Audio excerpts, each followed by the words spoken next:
Discretion is advised.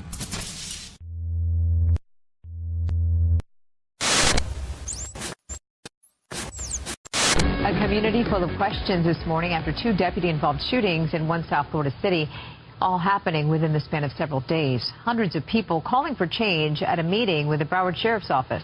Residents say they just want answers, while BSO says they're just trying to protect the community. 7's Lorena Estrada is live at the Broward County Courthouse, where the suspect in one of those shootings is expected to see a judge. Lorena? Well, one of the things that came up during yesterday's meeting is that BSO will no longer be investigating shootings involving their own employees. The FDLE will now be looking into them. Here we go again. Xavier Frazier, the son of a man shot and killed by Broward Sheriff's Office deputies Friday. Never knew my father would become a part of this pattern of a horrible trend across this country.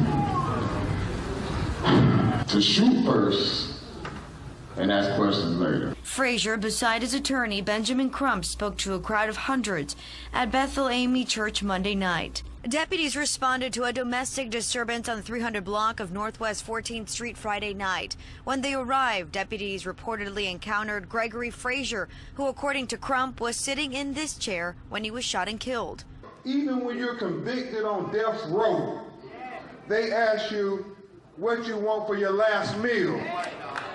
I don't think Greg Frazier knew that this was his last meal. Sheriff Israel defended his department, but also promised transparency. I'm not here today to tell you that the deputies did anything right or anything wrong.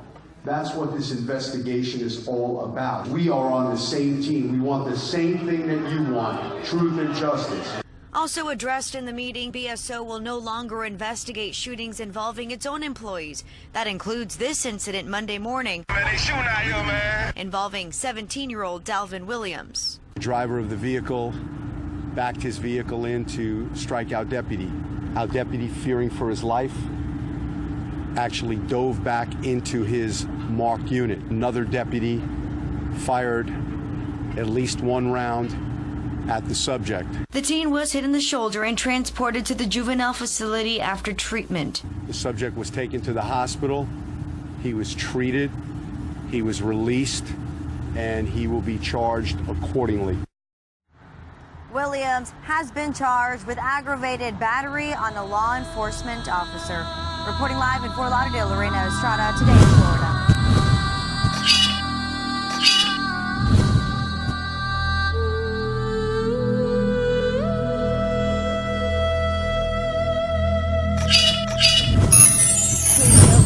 I seen Mr. Fenner's face, and I seen him with the gun raised.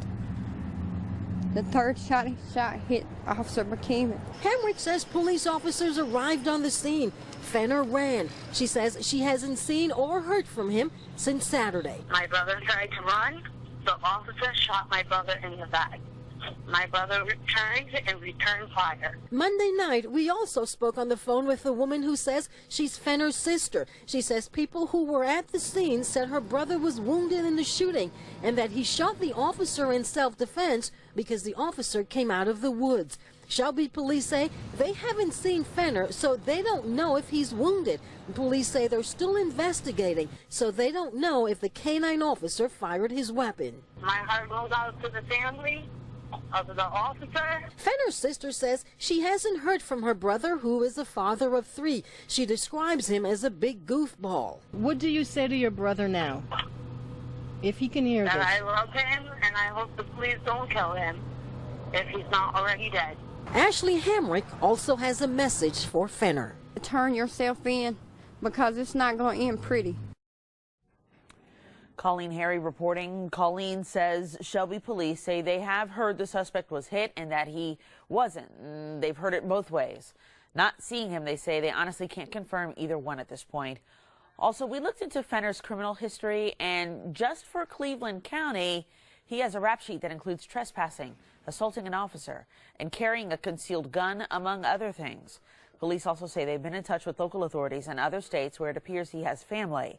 They added they're working with police everywhere. If you've seen Irving Fenner, you're asked to call 911. A high school freshman is in fair condition this morning after being shot on his way out of a pep rally. Unified police are searching for the suspect who shot the victim with some sort of a pellet or a BB gun last night. Police say a gray or silver sedan pulled up into the Kearns High parking lot, and a passenger in the back seat shot a 14-year-old student in the forehead. Police say even though it wasn't a real gun, the charges could be severe. To us, it's still, an aggravated assault, attempt criminal homicide. A lot of these weapons, if they're shooting out any kind of size projectile, depending on where they hit, could be, lethal. Yeah, they're still very dangerous. Police say they aren't sure if this was a random prank or an attack, but detectives are interviewing eyewitnesses and reviewing possible surveillance footage.